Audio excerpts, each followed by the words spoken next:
Tema saya kali ini adalah rencana aksi program komunikasi untuk meningkatkan literasi digital di masyarakat pedesaan melalui kampanye sosial media.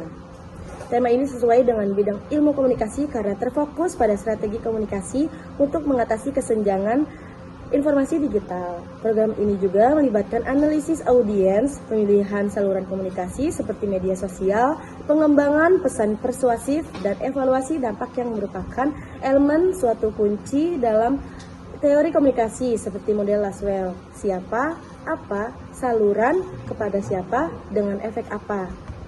Dan teori persuasi. Rencana aksi mencakup langkah-langkah praktis seperti survei awal, produksi konten edukasi, kampanye interaktif, dan monitoring partisipasi.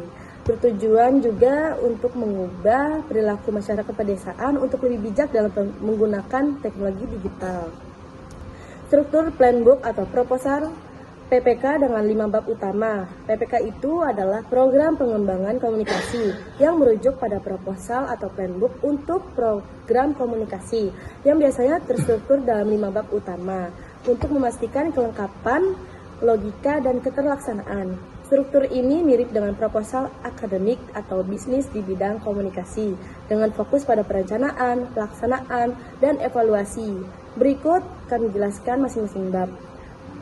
Bab 1, pendahuluan atau introduction, menjelaskan latar belakang masalah, tujuan program, dan pentingnya PPK. Mulai dengan konteks masalah, misalnya kayak kesenjangan komunikasi di masyarakat tertentu, diikuti pernyataan masalah yang spesifik, seperti rendahnya pemahaman pesan kesehatan.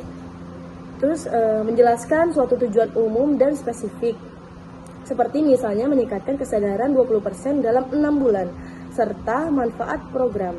Sertakan ruang lingkup audiens atau audiens target, wilayah, durasi, asumsi dasar, dan batasan. Bab ini juga berfungsi sebagai hook untuk meyakinkan pembaca tentang relevansi program.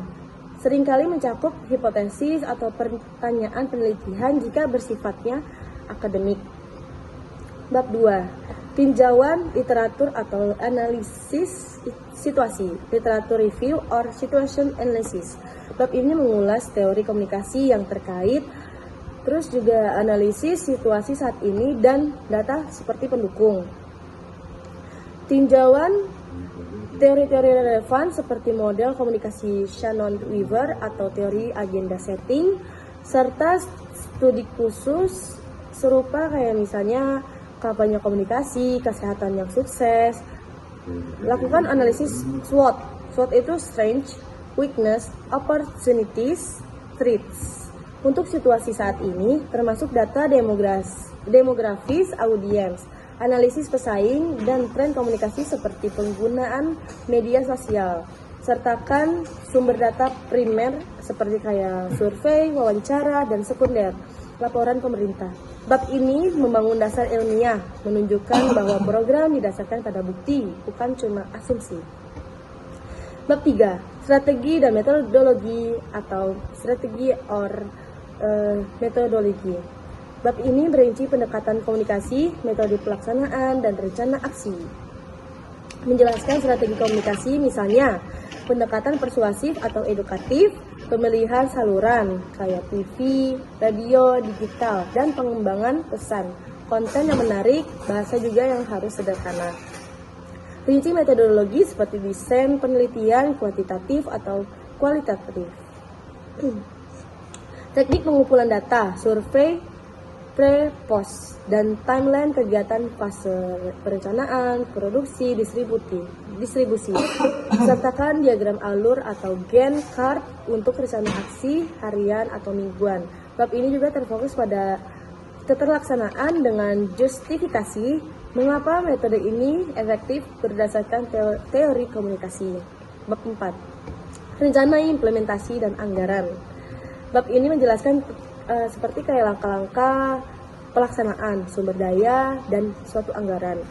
Rinci jadwal implementasi, misalnya bulan 1 seperti riset, bulan 2-3 produksi konten.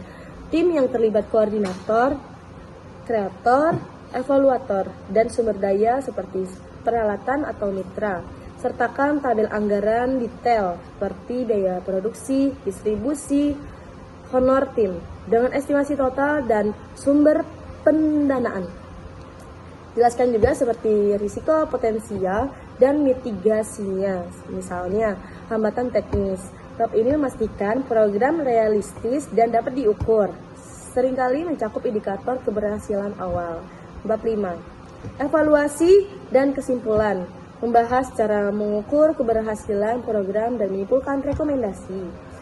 Menjelaskan suatu metode evaluasi seperti misalnya survei dampak, analisis metrik digital seperti reach and engagement, indikator kinerja KPI seperti peningkatan pengetahuan 30%, dan alat pengukuran Google Analytics untuk media sosial.